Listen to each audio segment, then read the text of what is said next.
What's going on, y'all? Well, it happened. We're in West Virginia.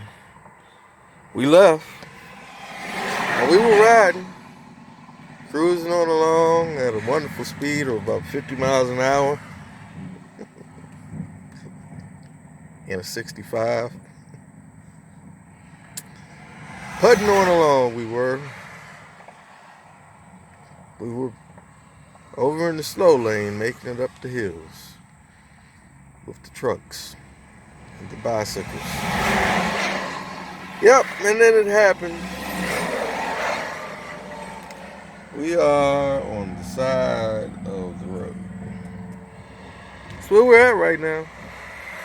Side of 68 in West Virginia, waiting for a tow truck to come. What happened, Brother Tom? Why did you break down? What happened? Well, we were determined. That's what happened. We were determined that we were going to get out of that damn state and we were going to ride. That's what we were determined we were going to do. We were going to go see our parents, is what we were trying to accomplish. Needless to say, it didn't quite work out yet. Now, I ain't saying it ain't going to work out. We're going to get a tow to the next town and then we're going to fix the coil, because the coil is what went bad. We'll fix the coil, put a control module in, and then we'll be riding again. Determination. It's what makes the world go round. So, in that, I figured I would do this video and maybe do a story about what happened before when I broke down in the past, when I knew I had something that wouldn't make it to where I was going. What my backup plan was. Now, this backup plan, yeah, there you go, swat them on out. Damn flies. Now, this backup plan is not your average backup plan, but I didn't have AAA back then, and I still don't have AAA now, so it's going to be a little costly, but we're going to get it done. So, yeah, I'm going to show y'all a picture, right, of something that I built from scratch, out of determination. I don't know if y'all can see this thing. Let's see. That's a bicycle with a motor. Actually, I have two pictures.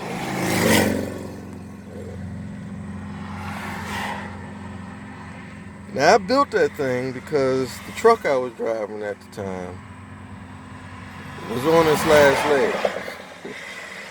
And sure enough, it come in handy when I blew the motor up, because I rode it all the way back home, 180 miles away. Also, right after that happened, my license ended up getting suspended for whatever reason. I don't remember why now. And they come in good there too. So I took a go-kart motor, right?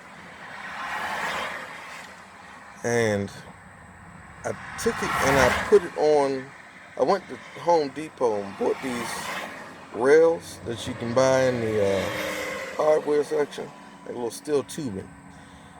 And I fitted it to the back of the bicycle, and I bought me a wheelbarrow wheel, welded that to a sprocket, and put a chain on it going to the go-kart motor. And the go-kart motor had a little chain clutch on it. And bam, I was off. I was off to the races. 45 miles an hour on a bicycle, which was nothing but pure enjoyment. I was going to die. Oh, no question about it. Yeah, I was going to die. And in fact, I would do it again. It was the greatest experience. Is freedom. No freedom like being on a bicycle with a motor.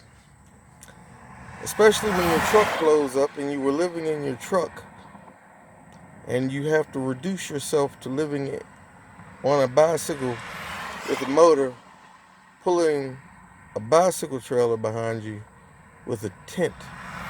Now, this is a story that I said that I would think about doing, but I wasn't sure if I was going to go through with it or not. But we're going to talk about this. So it was very short-lived. A tent on a bicycle with a motor. So it was a great idea at the time. I said, well, I don't need a truck. It's okay. Screw that truck. I'll just ride my bike. And I'll just get me a hotel room. Well, the hotel room idea lasted for about 2 days before I realized that I couldn't afford to keep going with a hotel room. So I bought me a tent.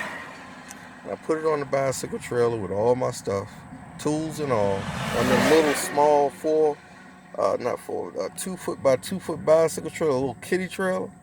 And I built sides on this trailer, flatbed, wooden, metal bicycle trailer thing, and I stretched it in the back, right?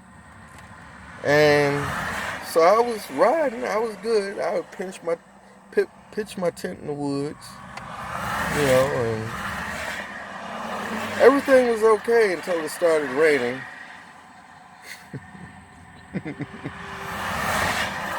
I thought I was gonna make it. I really did. So it started raining and pouring, and then the wind started blowing. That didn't help the situation. Because when the wind started blowing, not only was I getting rained on at this point, but I was blowing away. Yep. Tent was blowing off of me. The tent actually blew down and then landed.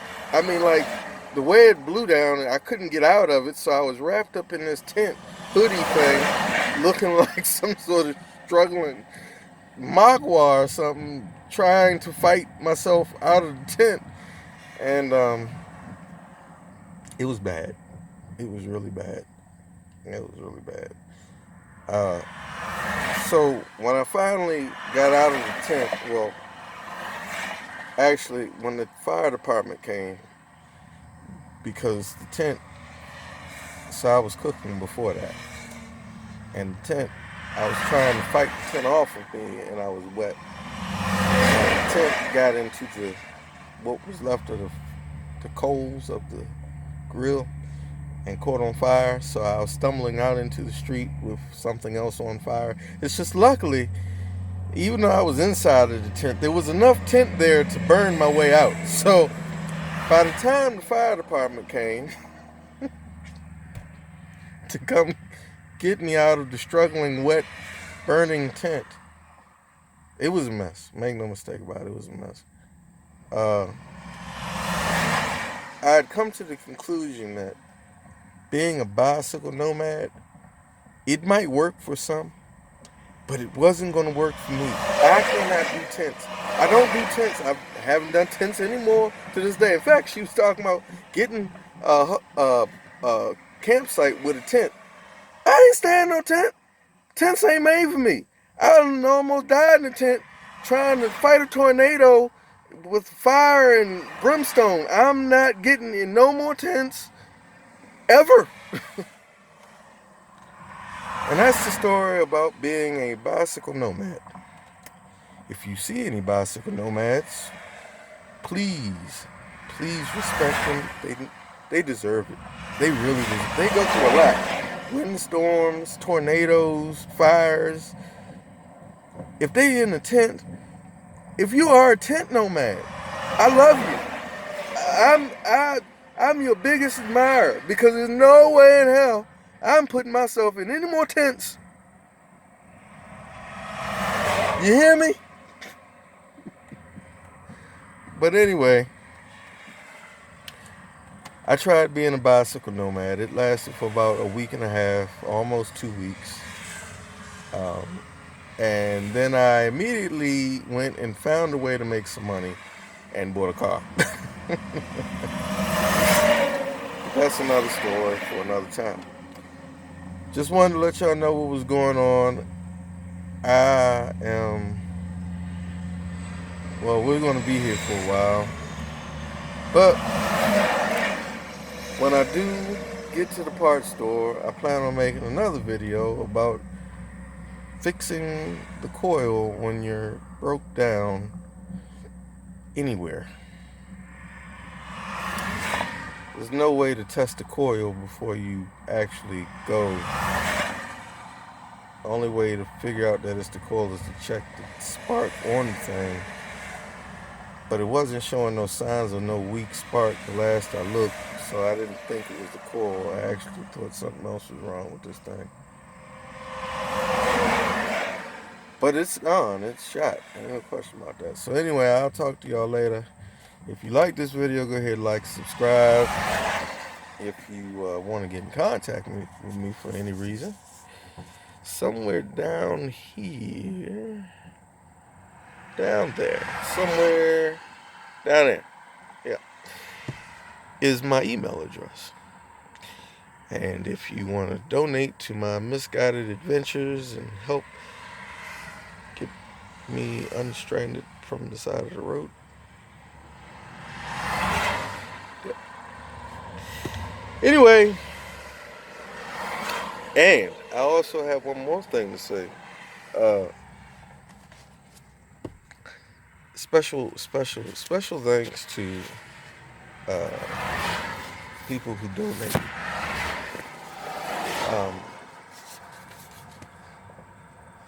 Especially Letty Gordon. Without y'all, we wouldn't be able to break down on the side of the road. I don't think that's what I wanted to say. Without y'all,